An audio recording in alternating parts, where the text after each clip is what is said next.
Crucible, इसके characters discuss किए थे। जॉन प्रॉक्टर जो है वो फार्मर होता है, एक जमीन की फार्मर होता है, और इनकी जो एक सर्वेंट होती है एबिजेल, तो वो उनका इनके साथ अफेयर चलता है। और इनकी जो फर्स्ट वाइफ होती है उनका नाम एलिजाबेथ प्रॉक्टर होती है। Yes, very good, you are going well. आगे। और इनके एक एबिगेल के एक अंकल होते हैं जो कि मिनिस्टर ऑफ चर्च होते हैं। तो जॉन प्रॉक्टर जो है ये उसका नाम क्या होता है जी? उसका नाम क्या होता है जो मिनिस्टर होता है? Reverend Paris. हाँ जी, जो कि शकी मिजाज इंसान होता है बहुत ज्यादा। अच्छा अच्छा। और आपको बताया था राइटर के बारे में, बताया था कि ये राइटर जो है लिबरल थे और फ्रीडम ऑफ स्पीच थी इनके लिए जो है। और इनकी डेथ हुई थी 2005 में। 3 टाइम जो है ये मैरिड थे, और इनकी जो डेथ हुई थी वो हार्ट फेलियर की वजह से हुई थी। वेरी गुड, यानी कल का जो सारा लेक्चर है आपने बड़ा पिक किया है। सोबिया आप भी कुछ ऐड कीजिए कल जो आपने पढ़ा है, कोई थोड़ी सी समरी जो है अपने वर्ड में बता दें। So what have you learn so far? अस्सलाम वालेकुम सर। वालेकुम सलाम जी, बताइए कल हमने क्या पढ़ा था, उसको अपने लफ्ज़ों में समरी बता दें ताकि आप मुझे पता चल जाएगा, आपको आइडिया है। ओके सर, मैं बता देती हूँ सर। थोड़ी सी आवाज़ें ज़रा ज़्यादा आएंगी क्योंकि थोड़ा वो काम चल रहा है घर में रेनोवेशन का। चलो कोई मसला नहीं, बोलिए। कल हमने जो है एक स्टोरी पढ़ी थी। नहीं, हमने स्टोरी नहीं पढ़ी थी, कल हमने प्ले पढ़ा था।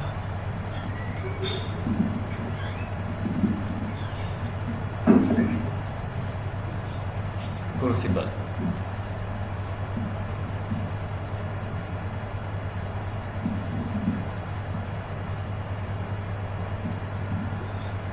जो जॉन प्रॉक्टर था एक मेन कैरेक्टर उसमें, और जिसका एक जो उसके घर पे एक मेड काम करती है उसके साथ एक अफेयर होता है। बाद में वो पीछे हट जाता है लेकिन वो उसको ब्लैकमेल करती है। और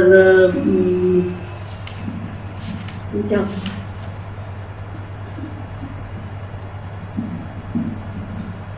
और उसके बाद यानी वहाँ पे सैलम विच क्राफ्ट पे लोग जो थे एक दूसरे के ऊपर ब्लैक मैजिक जो है वो उसका जादू कर रहे थे।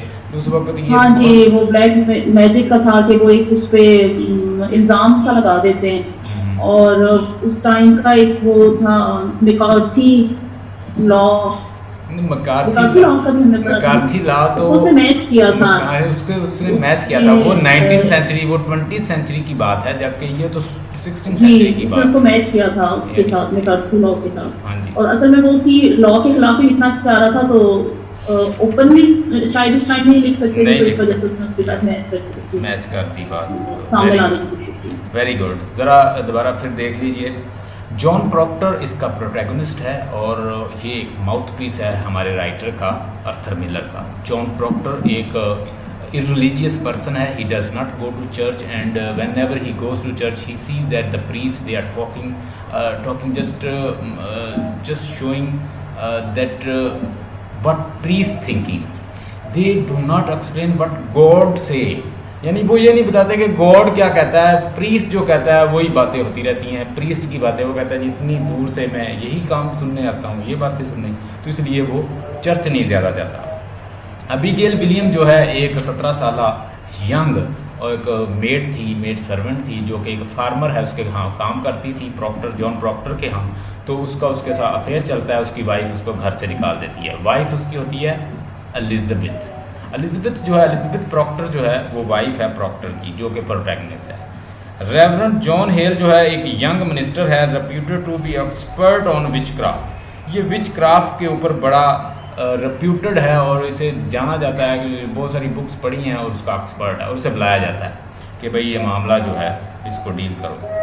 एलिजाबेथ प्रॉक्टर जो है वो जॉन प्रॉक्टर की वाइफ है। एलिजाबेथ फायर कर देती है, निकाल देती है एबीगेल को जब उसे पता कर चलता है कि एबीगेल का इलेजिटिमेट रिलेशन है मेरे हस्बैंड के साथ। एबीगेल को घर से रेवरेंड पेरिस जो है वो मिनिस्टर है सैलम चर्च का, और रेवरेंड पेरिस जो है वो पैरानॉइड पर्सन है, स्केप्टिकल, डाउटफुल है और पावर हंग्री पर्सन है, yet orderly self pitting figure है, वो अपने आप के ऊपर तरस खाता रहता है। Many of the town folks, especially John Proctor, dislike him and Paris is very concerned with building his position in the community। और ये क्या चाहता है कि वो अपना एक उसमें मकाम बनाना चाहता है। और ये बात याद रखिएगा कि रेवरेंड जॉन हेल जो है वो क्या है, रेवरेंड जॉन हेल जो है वो भी एक प्रीस्ट है और वही उसका है मतलब बेटी का वो फादर है, और बेटी जो है वो मज़ीद आगे कज़न है उसकी। उसके बाद रेबिका नर्स जो है, ये रेबिका नर्स जो है ये काफ़ी एजड औरत है और इसके ऊपर भी इल्ज़ाम लग जाता है और इसको भी हैंग कर दिया जाता है। रेबिका नर्स और इसके साथ जाइल्स कोरे, ये एजड लोग होते हैं, इनको भी हैंग कर देते हैं। फ्रांसिस नर्स जो है ये मेल है, एक वेल्थी इन्फ्लुएंशियल मेल है इन सैलम। और वो सैलम जो है, सैलम बेसिकली मैसेच्यूसेट एक बहुत बड़ा सिटी है, तो उसका कोई इलाका है सैलम उसकी कोई कॉलोनी है, जैसे अपना साहिवाल बहुत बड़ा सिटी है या आपका अटक है या कोई भी, यानी जैसे हमारे इलाके हैं इसके अंदर जो मज़ीद कॉलोनियाँ होती हैं उनको मज़ीद उसने सैलम का नाम दिया है। ये बात याद है, यानी मैसेच्यूसेट एक सिटी है बहुत बड़ा और मैसेच्यूसेट के अंदर एक कॉलोनी है, नाम है उसका सैलम, जिसमें ये सेटिंग जो है टेक प्लेस हुई। जज डैनफोर्थ जो है ये डिप्टी गवर्नर है मैसेच्यूसेट में और ये प्रिजाइडिंग जज है।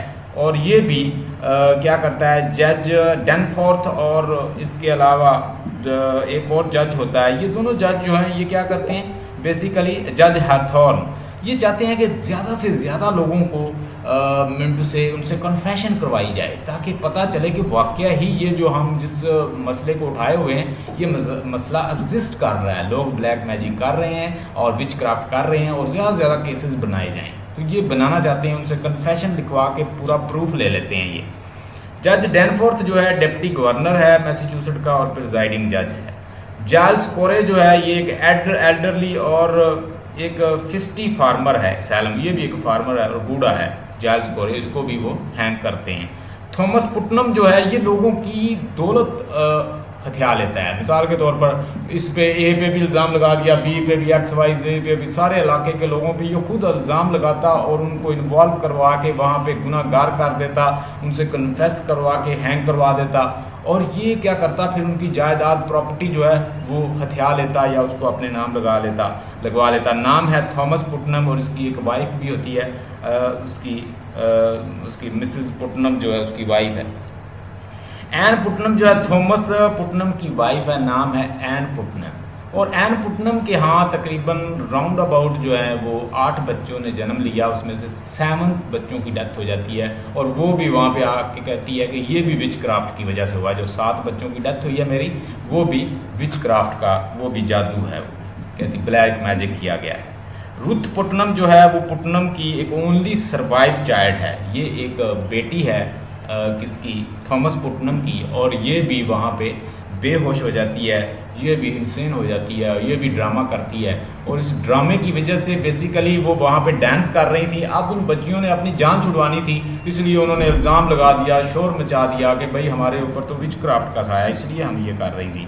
क्योंकि प्योरिटन, मैंने बताया कि प्योरिटन जो लोग हैं उनके अंदर आज़ादी नहीं है कि आप डांस करें, आप नाचें, आप फ्रीली, ये तो यहाँ पे अब आके जब ये इतनी चेंजेस आ गई हैं, ये लोग गॉड को भूल गए हैं, अब इन्होंने ऐसा मज़हब बना लिया। लेकिन क्रिश्चियनिटी के जो सेक्ट हैं वो भी बड़े एक्सट्रीम बिलीवर थे पहले, लेकिन अब उन्होंने चूँकि मज़हब को वैसे छोड़ दिया, तो कोई रिलीजियस पर्सन आपको मिलेगा, बल्कि जैसे चर्च जो है वो बिल्कुल खाली पड़े हुए हैं।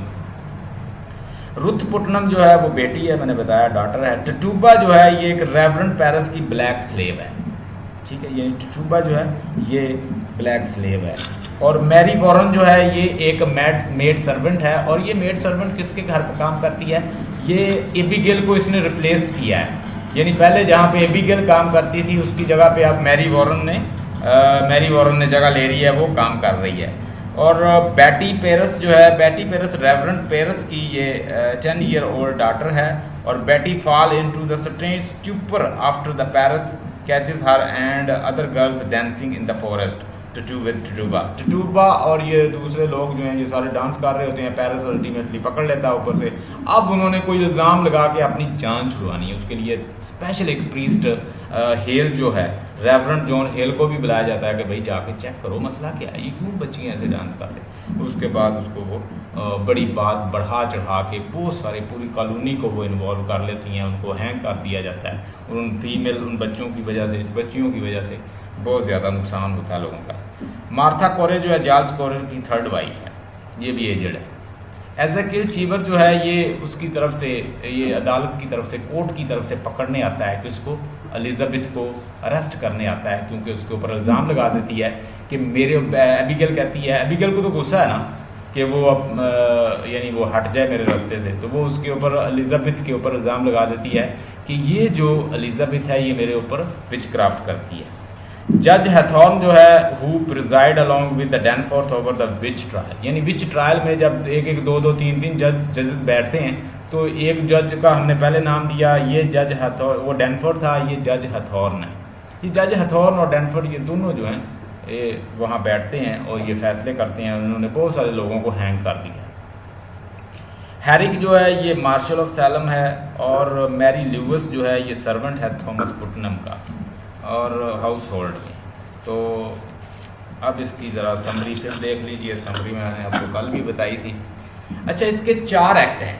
पहला एक्ट जो है वो रेवरेंड पेरिस के घर में यानी होता है।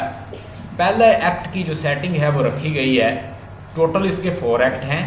पहले एक्ट की सेटिंग आपको रेवरेंड पेरिस के घर में रखी गई है। रेवरेंड पेरिस के घर में इस तरह रखी गई है कि उनकी बेटी जो है बैटी और उसके साथ उसकी नीस जो उसकी भतीजी है, नाम है उसका, नोट कर लें, एबिगेल। अब ये सारी बच्चियाँ, काफ़ी बच्चियाँ जो हैं उसमें रुथ भी शामिल है जो पुटनम की बेटी है, ये सारी डांस कर रही हैं और एक तो उनमें से न्यूड कोई नाच रही है। अब ऊपर से रेवरेंड पेरिस आ जाता है। जब वो देखता है, वो एक प्रीस्ट है और प्योरिटन है और एक्सट्रीम बिलीवर है और बड़ा डाउटफुल किस्म का बंदा है। अब जब ये सारी सिचुएशन देखता है वो कहता है कि कोई मसला है। अब वो उसको खोजने लग जाता है प्रॉब्लम। अब वो बच्चियाँ कह देती हैं कि हमारे ऊपर विच क्राफ्ट है और वो एक बेहोशी का नाटक करती है एक बच्ची, और दूसरी जो है वो उनको उसको सपोर्ट करती हैं। और उसके बाद वो बच्चियाँ जो हैं वो डिफरेंट लोगों का नाम लेती हैं अपनी जान छुड़वाने की। मिसाल के तौर पर एबिगेल कहती है कुछ भी हो जाए आपने ये नहीं बताना कि ये सारा कुछ विच क्राफ्ट की वजह से। लेकिन वो बच्चियाँ अपनी जान छुड़वा रही थी, वो नाम ले बैठी कि ये हम विच क्राफ्ट की वजह से हुआ। यानी पहला एक्ट जो है ओवरऑल जो एक्टेड किया गया है या ये जो इसकी सेटिंग है वो जज जो है वो रेवरेंड पेरिस जो है उसके घर में है, उसकी बेटी को, और वो उस पर शक करता है और फिर उसके बाद बातें करता है। दूसरा एक्ट जब स्टार्ट होता है, एक्ट 2 जो है ये किसके घर में हुआ है, ये house of the Proctor, John Proctor के घर में दूसरा एक्ट जो है वो उसकी सेटिंग है। वो क्या होता है जी, पहले तो वो सारे मामलात हैं कि वो सारे लोग उनका पता लेने आते हैं, फिर जो मामला बढ़ता है वो बच्ची एक बेहोशी का नाटक करती है। पुटनम जो है वो भी आ जाती है कि मेरे जो 7 बच्चे हैं वो भी विच क्राफ्ट की वजह से डेथ हुई है।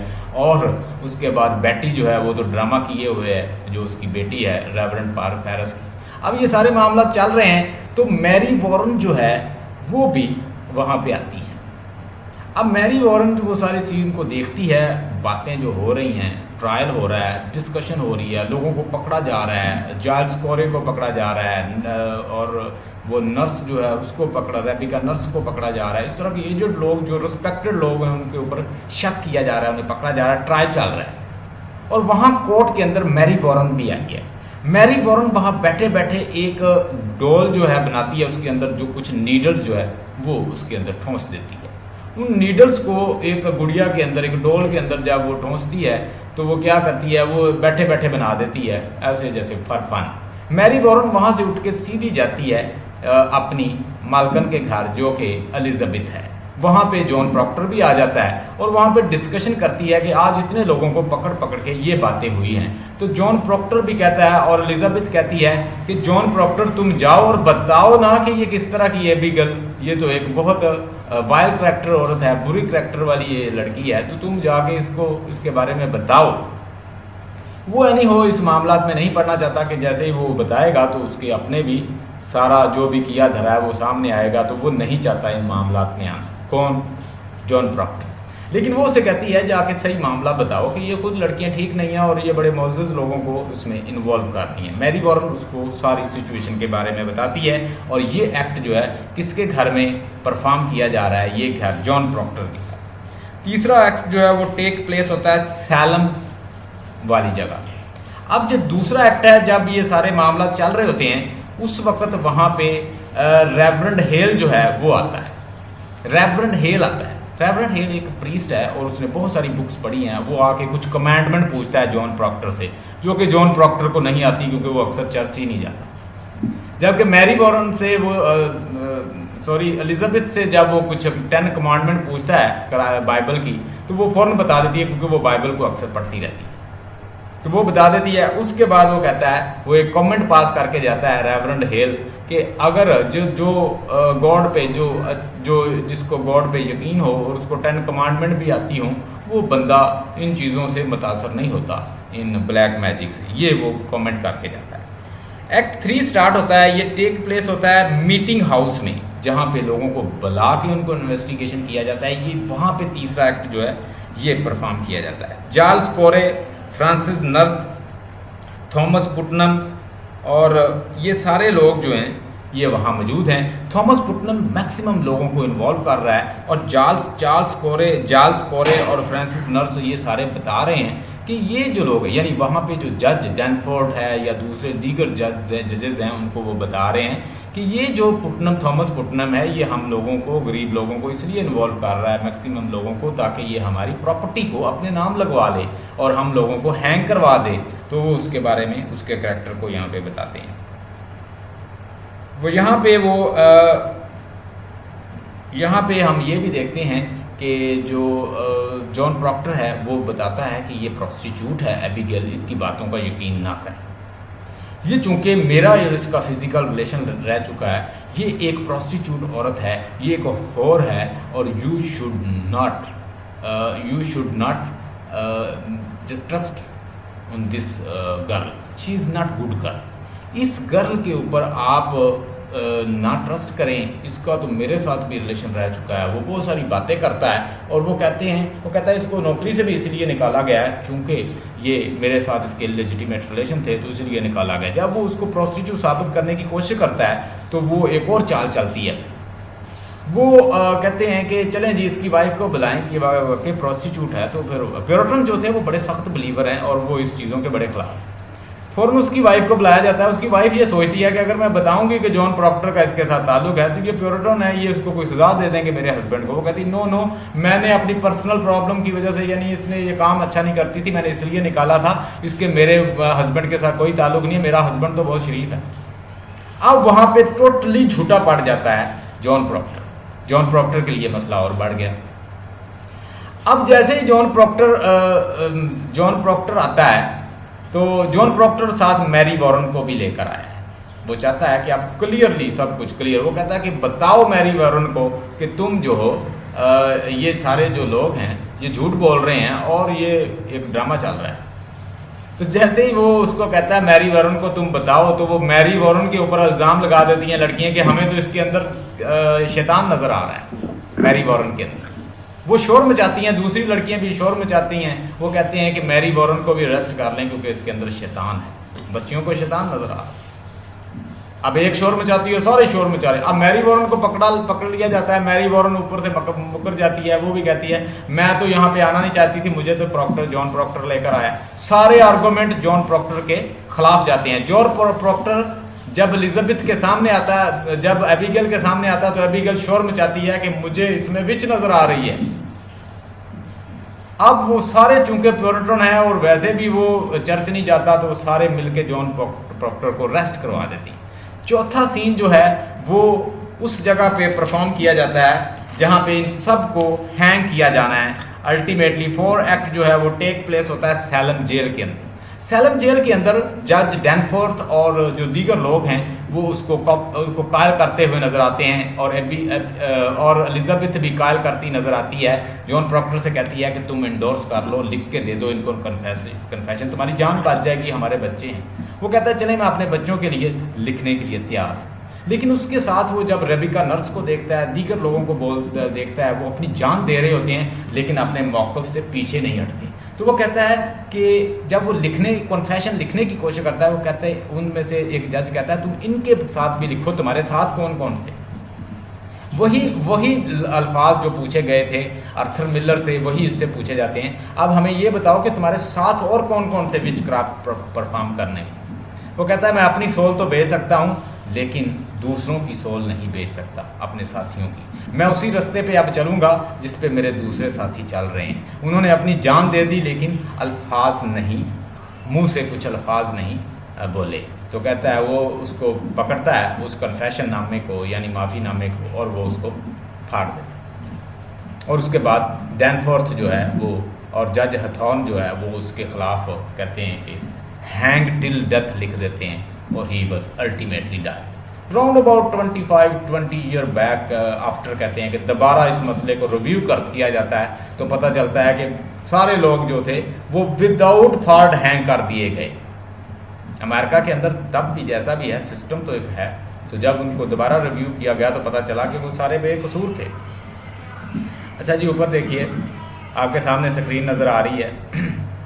असल में ये सारा मामला है क्या, मैं आपको वो बताना चाह रहा हूँ। मामला ये है बच्चों कि यहाँ पे हिस्टोरिकल बैकग्राउंड है इसके पीछे। आर्थर मिलर जो है 1915 में पैदा हुआ है और 2005 में इसकी डेथ हुई है। आर्थर मिलर एक ज्यूइश था। आर्थर मिलर कम्युनिस्ट लोगों से मुतासर था।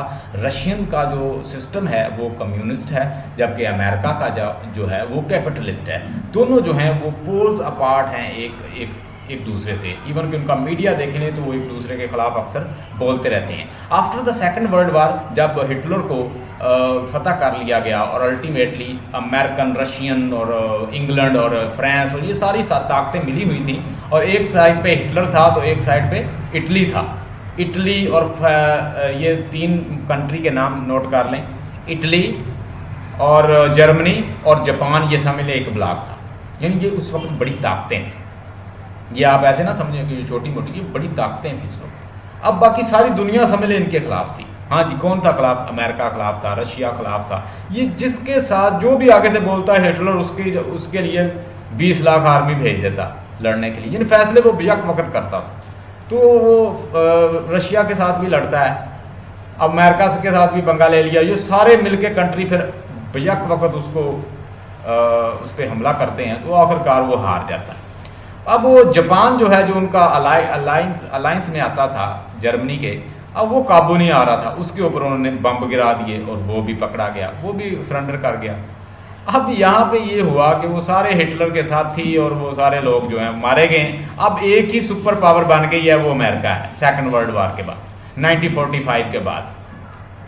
अब जब अमेरिका सुपर पावर बन गई तो रशिया को तो अच्छा नहीं लग रहा था, रशिया भी कभी सुपर पावर, तो रशिया ने फिर उसके खिलाफ, यानी इन कंट्रीज ने आपस में वर्ल्ड वार शुरू कर दिया। अब ये दूसरे के कंट्री में रह के दुश्मन के साथ मिल के नुकसान पहुंचाने के कुछ फैसले करते हैं, या इस तरह सामने सामने तो नहीं लड़ते, लेकिन दूसरे के कंट्री में असले के थ्रू इस तरह की लड़ाई इनकी चल रही है।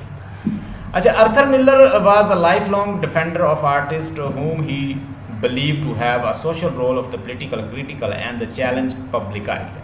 He is famous for being the husband of the Marilyn Monroe and being the prolific writer, बड़ा यानी बहुत सारी इसने बुक्स लिखी। Whose best known play is The Death of the Salesman, बड़ा ज़बरदस्त प्ले है Death of the Salesman, 1949 में लिखा है। द क्रूसिबल 1953 में लिखा है। 1953 में इसने क्रूसिबल लिखा है। मैंने बताया कि उसको एक बुक मिली थी तकरीबन कोई 1951 में, यानी 1951 में उसके हाथ एक बुक लगी थी, डेविल इन मैसाचुसेट्स। जब उसने पढ़ा तो उसने कहा यार जो मैकार्थी कर रहा है और जो उस वक्त यानी 16th सेंचुरी में जो कुछ हो रहा था, 17th-16th सेंचुरी में जो कुछ हो रहा था, ये कितना मिलता जुलता है। तो उसने कहा मैं इन दोनों स्टोरी को पैरेलल रख के ना समझाने की कोशिश करूँ लोगों को कि क्या चल रहा है मैकार्थी के माइंड में। तो वो मैकार्थीइज्म को एक्सपोज करने के लिए उसने सैलम विचक्राफ्ट का सहारा लिया। डेविल इन मैसाचुसेट्स जो उसके बुक उसके हाथ लगी थी, उसने तकरीबन 1991 में पढ़ी है और 1953 में उसने ये लिख दिया। ये सारी बातें याद करने वाली होती हैं। have been made into the feature films and are still performed all over the world। इसकी फीचर फिल्म भी बनी, अगर आप चाहें तो इसकी मूवी भी देख सकते हैं। Throughout the life he was persecuted for his view, यानी क्योंकि उसके व्यू एक कम्युनिस्ट व्यू थे और अमेरिका के कैपिटलिस्ट थे और वो दोनों के व्यूज़ नहीं मिलते थे, लोग अक्सर इसके साथ इख्तलाफ करते और इसका ट्रायल भी हुआ। Throughout the life he was persecuted for his view. The American context in which Miller wrote in the crucial basis for understanding of this play universal message about the fragility of society। हाँ जी, ये invasion US से आप इसकी movie भी देख सकते हैं।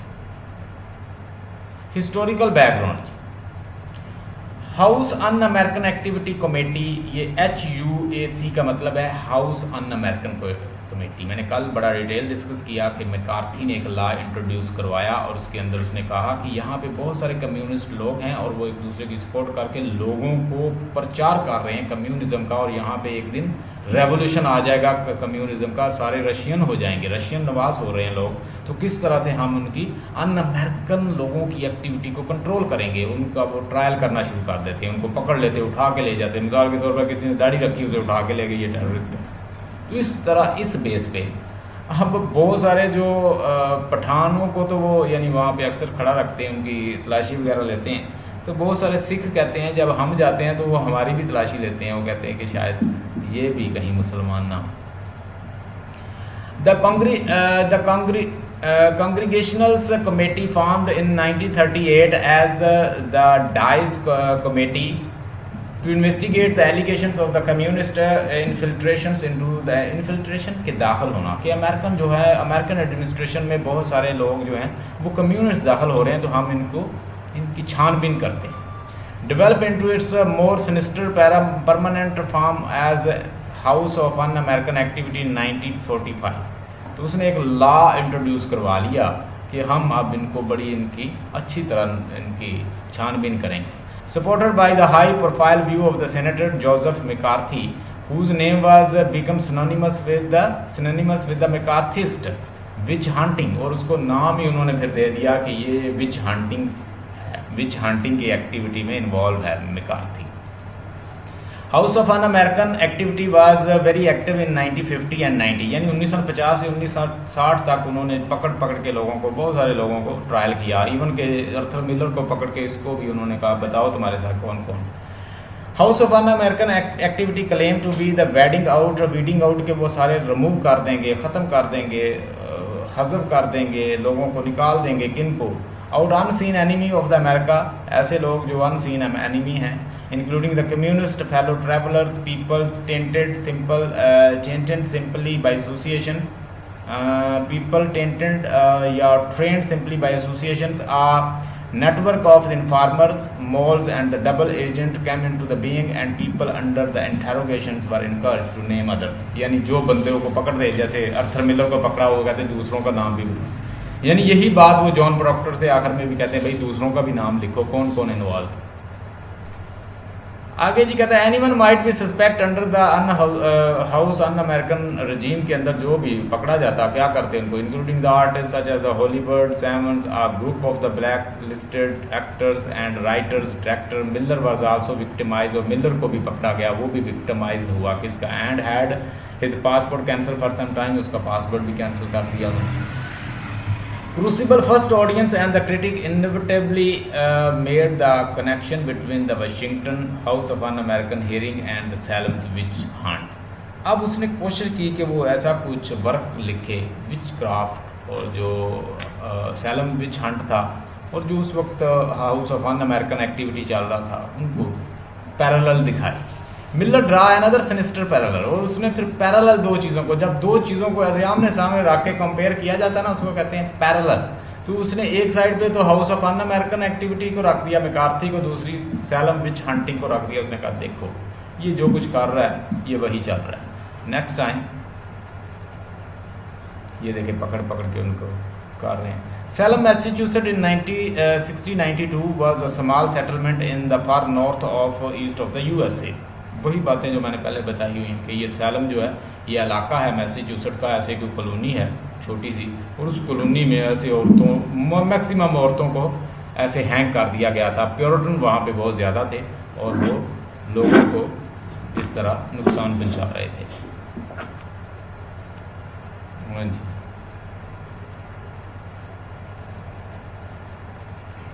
I think remaining थोड़ा सा टाइम रह गया तो मैं इसे डिस्कनेक्ट करके दोबारा आपको कॉल करता हूँ। मीटिंग टाइम कितना आ रहा है आपके सामने? इधर तो टाइम शो नहीं हो रहा, तो मुझे इधर शो हो रहा है। हाँ जी, इंटरनल कॉन्फ्लिक्शन। अब जॉन प्रॉक्टर की प्रॉब्लम क्या है, वही चीज़ें इसमें भी थोड़ी सी मैंने दर्ज की हैं। As one of the central character, John Proctor represent idea about the conflict in mind. He is initially conflicted by the guilt he feels for the committing adultery with Abigail.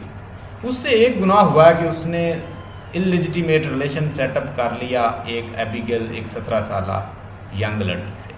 His action with her go against religion, his own morals and blemish the love he has for his wife. He is later conflicted by his decision। और बाद में उसको दुख भी होता है कि he has done something wrong। लेकिन अब जब बुराई में एक दफ़ा दाखिल हो जाते हैं तो बुराई से निकलना बड़ा मसला होता है। Decision to absolve himself through the Puritan system to publicly confess and perform an act of the penance, or instead keep his personal pride by not allowing any public confessions of his guilt। वो confess भी करता है लेकिन फिर भी उसे कोई फ़ायदा नहीं होता, उसे उल्टा उसके ऊपर इल्ज़ाम लगा दिया जाता है। अब conflict of idea reason versus hysteria, इसके अंदर एक बीमारी भी डिस्कस हुई है। वो कहते हैं हिस्टीरिया एक रीजन है और एक हिस्टीरिया है, एक बीमारी है और एक अकल है। वो अकल से बात करता है भाई ऐसा कुछ नहीं है, वो एक उनको बीमारी है, वो उसके थ्रू बात कर रहे हैं। One of the major conflict in the place between the reason of the human mind and the irrational fear of hysteria. Several factors try to use the reason throughout the trial, yet Miller uses the reasoning of the court to show the madness of those blind by the process. The absurdity का मतलब होता है meaningless, बेबुनियाद। The absurdity is shown through the Deputy Governor Danforth's summary of the witch trial. He explained that because witchcraft is an invisible crime, only the witch and her victim can possibly witness the crimes, and the witch would never accuse herself. Therefore, the victim testimony must always be accurate. As a result of the absurd reasoning, the Puritan had no way of objectively finding out the truth। हमने morning become Electra पढ़ा तो वो क्या कहते हैं कि ये अंदर इनरली जो भी कर रहे हैं आप, इवन कि आप, वो कहता है कि अपनी ख्वाहिशात को दबा के अपने आप को वर्चुअस साबित करें, वर्चुअस, और अपने आप को रिलीजियस साबित करें, बड़ा खौफ डरने वाले, और अंदरली आप बाप बेटा, बेटी बाप, और मदर जो है वो बेटे के साथ इस तरह के रिलेशन भी चल जाएं तो कोई बात नहीं है, किसी को पता ना चले। यानी एपरेंट वो नहीं दिखाना चाहते, अंदर से वो बहुत गलीज है। अब यहाँ पे भी यही बात है, वो कहते हैं वो हर चीज़ को सब्जेक्टिवली देखते हैं। हाँ जी, बस इल्ज़ाम लगा दिया जिस बंदे ने, वो ठीक है, कहता है वही विटनेस जो है जो फेस कर रहा है। अब एक बंदा मैं आप ऐसे कह दूँ कि मुझे आलिया में शैतान नज़र आ रहा है, मुझे सोबिया में एक विच नज़र आ रही है, यानी मैं ऐसे कह दूँ। अब कोई बंदा आप लोगों को ऐसे पकड़ के सजा दे दे तो it will be quite illogical. Don't you know it's illogical, it's totally subjective and illogical approach. ये हमारी इलॉजिकल और सब्जेक्टिव अप्रोच होगी। किसी ने कह दिया भाई मुझे इसमें विच नज़र आ रही है तो आपका ट्रायल शुरू हो जाए। अब डैनफोर्थ हमें बड़ा इलॉजिकल सा नज़र आता है जज। अब conflict between individual and the state. Salem ruling theocracy forces citizen to deny their conscience and perjure themselves in order to save their own lives। लें जी, ये वही चीज़ें हैं जो हमने बार बार डिस्कस की हैं, इनको देखिएगा। मैं आपको जो चीज़ें एक और शेयर करना चाह रहा हूँ आपके साथ, स्लाइड अगर मुझे मिल जाए, जैसे ये मिल। अच्छा ये है, ये मेरा एक स्टूडेंट है, उसने इसको मेरे लेक्चर को ट्रांसलेट किया हुआ है, इसको आपने बड़े अच्छे से देखना है, इसमें मैंने बड़ी चीज़ें बताई हुई हैं, ठीक है। क्वेश्चन भी है। जॉन प्रॉक्टर यानी क्या है? जॉन प्रॉक्टर जो है इस ड्रामे का हीरो है और इसका मरकज़ी किरदार है। अपने किरदार को दिखाने में आर्थर मिलर को बड़ी महारत हासिल है। यानी ये क्वेश्चन जो है एग्ज़ाम में भी आया हुआ है, इसको हूबहू ट्रांसलेट किया हुआ, ठीक है। आर्थर मिलर इस प्रॉक्टर के ताल्लुकात यानी इसमें प्रॉक्टर के ताल्लुकात इसकी बीवी के साथ बड़े नाजुक अंदाज में दिखाता है। आर्थर मिलर बड़ी महारत से प्योरिटन के बारे में अपना नुक्ता नज़र दिखाता है। ये जो स्लाइड है यानी ये जो असाइनमेंट है ये मैं आपको शेयर कर दूँ, यानी ये एक लेक्चर जो है उसको ट्रांसलेट किया हुआ है, आपने उसको देख लेना है। ये लोग बड़े सख्त अकीदे के मालिक होते हैं। ये कहते हैं कि हम इस ज़मीन पर सिर्फ इबादत करने आए हैं, क्योंकि हम तो वैसे ही पैदाइशी गुनाहगार हैं, तो हमें खुद को प्योरीफाई करना चाहिए। जैसे मैं पहले अक्सर बताता हूँ कि प्योरिटन का बिलीव है कि हम तो पहले ही गुनाहगार हैं भाई, हमें तो यहाँ पे एंजॉयमेंट नहीं करनी चाहिए। तो विचक्राफ्ट एंड कोर्ट के मतलब वो अपना नुक्ता नज़र बताता है, और दोस्तों के मतलब आखिर में जब इसे हैंग किया जाता है तो दरअसल आर्थर मिलर का यानी जो प्रॉक्टर है वो आर्थर मिलर का एक माउथ पीस है, शाकार है वो। एंड आखिर में जॉन प्रॉक्टर को अपना सब कुछ अपनी ज़िंदगी देकर फेस करना पड़ता है, और वो क्या कहता है, मैं अपनी सोल बचा लूँगा, जान दे दूँगा, लोग मेरे बच्चों के ऊपर इल्ज़ाम ना लगाएं और मैं इस इल्ज़ाम के साथ जीना नहीं चाहता। I want to live happily, I want to die happily. As Sylvia Plath said, dying is an art and I will do it best with the best manner. मरना एक आर्ट है और मैं मरूंगी बड़े अच्छे अंदाज के साथ, सिल्विया प्लैथ ने कहा। बहुत ज़्यादा औरतों के बारे में बड़ा नरम है, और जॉन महॉनरे लिखता है कि मुताबिक प्ले के ज़्यादातर तवज्जो जो है वो एक्टर की अखलाकी चॉइस के मतलब है, कि एक्टर ने अब चुनना है इंडिविजुअल, यानी उसने या तो सोसाइटी जैसा हो जाना है, या उसने हट के चलना है, या उसने सच्चाई या बुराई के रास्ते में। तो ये पूरा जो प्ले है हमें ऐसे लगता है कि जिसमें एक जो करैक्टर है प्रोटैगनिस्ट, उसने बुराई या अच्छाई को चूज़ करना है, यानी वो इस जगह पे उसे ला के खड़ा कर देता है। हाँ देखिएगा, असाइनमेंट मैंने आपको सेंड की हुई है, और सोबिया के पास करंट की बुक होगी। सोबिया एक काम करेंगी आप,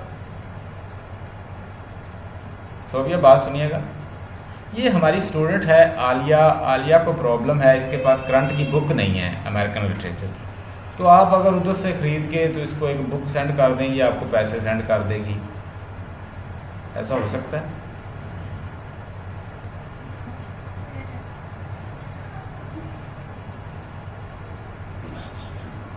Sophia, is it possible you buy her a book and send her, because she is saying that book is not available, she belongs to village and over there books are not available.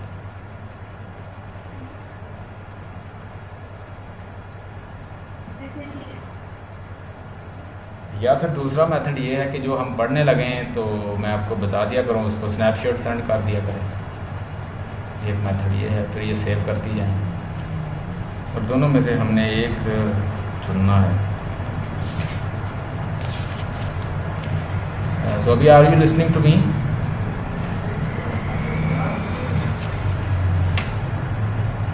हाँ जी, मेरा ख्याल में मुझे आप नहीं सुन रही, तो let's start. Character of John Proctor. John प्रॉक्टर का करैक्टर देखिएगा, तो ये मैंने आपको उसकी ट्रांसलेशन भी सेंड कर दी है, इधर से भी मैं आपको पढ़ा देता हूँ, देख लीजिए।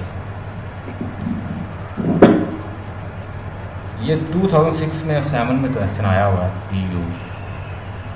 John Proctor is the central characters and the protagonist of the play. He as a character reflect Miller's masteries in the portraying of his character।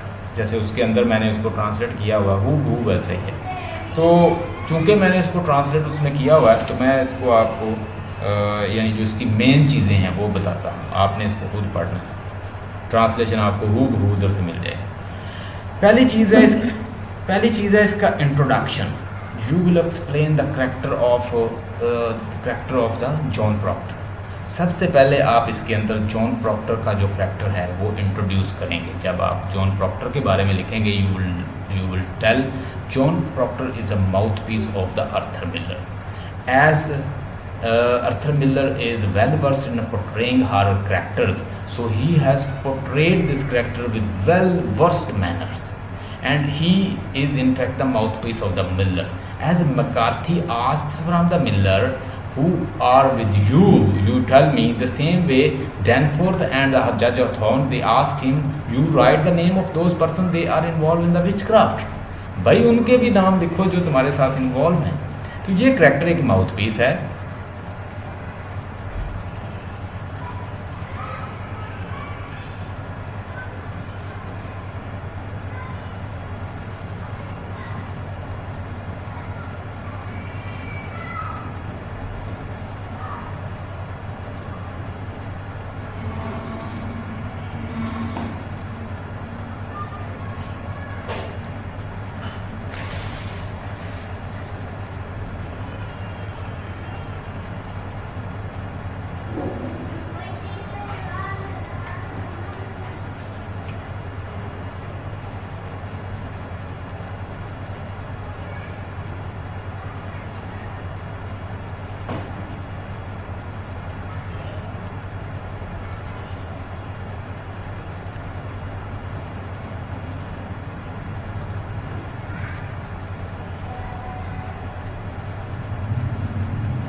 Okay, most welcome. हाँ जी, पहले तो हम इसको जब हम इसका करेक्टर लिखेंगे जॉन प्रॉक्टर का जो बड़ा इंपॉर्टेंट है, तो हम बताएंगे कि ये एक प्रोटैगनिस्ट है उसके प्ले का, और इस प्ले का क्रूसिबल का वो प्रोटैगनिस्ट है, और ये जॉन प्रॉक्टर ने उसको पोर्ट्रे किया है अपना माउथ पीस के तौर पर। दूसरा हम बताएंगे unique Among Us the Miller hero. Unique कि वो जितने भी अपने करेक्टर बनाता है वो बड़े एक रिफाइंड बनाता है, चूँकि कि उसका जो एक प्रोटैगनिस्ट है वो अच्छा इंसान नहीं है, उसके अंदर एक फॉल्ट है, उससे एक गुनाह जो है वो सरजद हुआ है। गुनाह उससे ये हुआ है कि he has committed sin, but now he want to be a very nice person. He is conscious about his wife and he wants to spend life with his wife and children. What happened? But Abigail, she is persuading him towards the wrong directions. Even she demands that you should divorce your wife and marry me, मुझसे शादी कर लें और उसको तलाक दे दें, और वो उसको ब्लैकमेल करती है। जबकि हमारा जो प्रोटैगनिस्ट है वो ऐसा नहीं चाहता, और वो बड़े एक यूनिक अंदाज से उसको उसने क्रिएट किया है मिलर ने। वो एक बड़ा प्रैक्टिकल फार्मर है और बड़ा कामयाब फार्मर है। इवन कि एबिगेल जो है वो भी उसके घर में काम करती है। He is very successful farmer and he has got his name over the city, यानी उस पूरे इलाके में उसका एक नाम है। Even Abigail she is also working in his house as a maid servant, उसके घर में काम करती है। और उस इलाके में उसका एक नाम है। वो रिलीजियस प्रैक्टिस नहीं करता, चर्च भी नहीं जाता, और वो गॉड को अच्छे से नहीं मानता जैसे दूसरे मानते हैं, but he is very practical farmer. He know how to do farming and for that he has collected lot of money and he is very successful in farming activity. ये आप बताएंगे। Involvement with the Abigail, Abigail के साथ उसकी involvement यूँ हो जाती है कि he is round about 50 year old and used to live away from you say the wife. His relation with the wife is not good. Ultimately he involved with the young girl, and when he involved with the young girls it creates more and more problem for him. Even that caused his damnation. Even it is the cause of his destruction, कि वो जो illegitimate relation है ultimately उसके destruction का cause भी वही बनते हैं, ट्रायल। और अल्टीमेटली वो उसको ट्रायल की तरफ ले जाते हैं। He openly committed, he openly confessed that he has a illegitimate relation with Abigail, and Abigail is not a good girl, she is a prostitute. ये एक प्रोस्टिट्यूट गर्ल है और ये एक अच्छी नहीं है। प्योरिटन को वो सारी बातें बता देता है। प्योरिटन कहते हैं चलें जी आपकी बीवी से बात करते हैं कि ऐसी बात है। वो कहता है मेरी वाइफ ने भी इसलिए इसको फायर किया था। तो वो आगे से जब उसकी वाइफ को बुलाते हैं तो उसकी वाइफ मुकर जाती है कि ऐसा तो कोई ताल्लुक ही नहीं है। तो वहाँ पे उसके लिए बड़े मसले मसाइल बन जाते हैं। एक ट्रायल जो है सीवियर किस्म का ट्रायल उसके अगेंस्ट हो जाता है। इसमें आप सारी स्टोरी लिख देंगे। उसके बाद ये सोशल प्रेशर जो है, जो मॉडर्न ट्रेजेडी होती है ना, बात सुने, जितनी भी एंशिएंट ट्रेजेडी होगी वो फेट बेस होती हैं कि फेट पहले से तय है कि एक बच्चा पैदा होगा, वो अपनी माँ से शादी कर लेगा और बाप को कत्ल कर देगा। यानी देखें ना, फेट बेस है। इवन कि शेक्सपियर की कुछ हम प्ले देखें तो उसमें जैसे कहता है as flies to the wanton boy we are to the god they kill us for their sport. कौन कहता है? गोल्स्टर का डायलॉग है किंग लियर के अंदर, और वो कहता है as wanton to the as the flies to the wanton boy as flies to the wanton boy we are to the god they kill us for their sport. और इसी तरह थॉमस हार्डी जो है वो भी फेट बेस फैटलिस्ट था, fate based लिखता था। तो जो एंशिएंट ट्रेजेडी है वो फेट बेस होती है ज़रा, लेकिन मॉडर्न ट्रेजेडी सोशल प्रेशर की वजह से होती है। अब उसके ऊपर क्या, अब ट्रेजेडी किस वजह से हुई है? सोशल प्रेशर, कि सारा सोशल प्रेशर उसके अगेंस्ट जा रहा है और वो लोगों में बैठता नहीं है, चर्च नहीं करता, उनको फॉलो नहीं करता। और यहाँ पे आपको आर्थर मिलर ये भी बताता है, मैंने इसके अंदर लिखा है, उर्दू में पढ़ लीजिएगा तर्जुमा इसका, ट्रांसलेशन, कि सोसाइटी में आप आइसोलेट होकर नहीं जी सकते। You can't live without society. You ultimately part of the human being society. You have to live with them. Once you start living in isolation, you will cut from the society. Ultimately, society will destroy you. वो आपके ऊपर इतना pressure आ जाएगा, आप लोगों में बैठ नहीं सकोगे, आप उनके साथ आंखें नहीं मिला सकोगे। अगर आप किसी को मिलते नहीं हैं तो आपको उसमें सर्वाइव करना भी आपके लिए प्रॉब्लम बन जाएगा। तो it is very difficult when you living in a society, you have to live with them, you have to cooperate with them. आपको फिर उनके साथ मिल के रहना पड़ता है। आपके लिए यही असाइनमेंट है, समरी है, इन दोनों को आपने देखना है। कल इंशाल्लाह कोशिश करूंगा कि 2 असाइनमेंट मजीद आपको करवाऊँ नेक्स्ट। हाँ जी सर, मॉडर्न ट्रेजेडी के बारे में थोड़ा सा दोबारा बता दें। मॉडर्न ट्रेजेडी का ये है कि जितनी भी एंशिएंट ट्रेजेडी हैं वो फेट बेस होती हैं। एक बच्चा पैदा होगा, अपनी माँ को बाप को कत्ल करेगा, अपने बाप को कत्ल करेगा, माँ से शादी कर ले, तो ये टोटली फेट बेस है।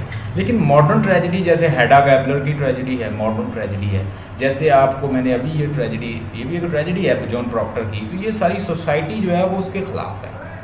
सोसाइटी कौन सी है? प्योरिटन की है। प्योरिटन किसके खिलाफ है? जो मज़हब को नहीं मानते, जो चर्च नहीं जाते। तो वो अल्टीमेटली वो उनसे एक रिएक्शनरी पर्सन है, वो उनसे रैशनल क्वेश्चन करता है तो वो उसके खिलाफ हो जाते हैं। आप ज़रा पढ़ें डॉल हाउस को पढ़ें बाय हेनरी कैल्सन, आप पढ़ें ज़रा Hedda Gabler by Henry Ibsen, you will see that the social pressure is ultimately that cause of tragedy. अब होता कि क्या है कि हेनरी कैप्सन ने लिखा है doll house, the doll house. अब डॉल हाउस के अंदर अगर आप देखें, डॉल हाउस के अंदर एक औरत है और उसका नाम है नोरा। नोरा का जो हस्बैंड है वो काम करता है बैंक के अंदर, उन दोनों ने प्रॉमिस किया है कि जो भी हो जाए हमने कर्जा नहीं लेना, डेट नहीं लेना, डेट से वो नफरत करता है। अब होता यूँ है कि वो बीमार पड़ जाता है, तो वो जो उसका कोलीग होता है जो उसके साथ बैंक में काम करता है, ये उसके पास जाती है, डेट ले आती है, उसका इलाज करवाती है अपने हस्बैंड का।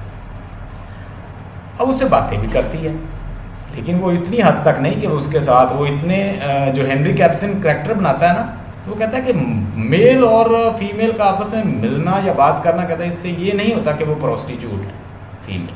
आप कभी उसके ऊपर इल्ज़ाम नहीं लगा सकते कि अगर मेल फीमेल से बात कर ले तो आप कह दें कि भाई ये तो प्रोस्टिट्यूट है औरत, ये तो मेल से बात करती है। कहता है नो, हेनरी कैप्सन ने इस चीज़ को क्रिटिसाइज़ किया, सोशल प्रेशर बताया है। अब होता यूँ है, जब वो कर्जा ले आती है, अपने हस्बैंड का इलाज करवाती है और ठीक होकर घर आ जाता है, तो वो बंदा उसको ब्लैकमेल करने लग जाता है। वो कहता है या तो मेरे साथ फिज़िकल रिलेशन बनाओ, आप मेरे साथ फिज़िकल हो जाएं, या फिर ऐसा करें कि आपके हस्बैंड को मैं बता दूंगा कि आपने कर्ज लिया मुझसे और आपके मेरे साथ ताल्लुकात हैं। अब वो नोरा बड़ी परेशान हो जाती है। नोरा कहती है कि मैं अपने हस्बैंड को सारी बात खुद बता देती हूँ। वो अपने हस्बैंड के पास जाती है, वो कहती है कि मैं इस तरह जब बीमार थे तो मैं कर्जा लिया था मैंने आपके कोलीग से और फिर मैंने आपका ट्रीटमेंट करवाया। वो कहता है यू प्रोस्टिट्यूट, यू होर,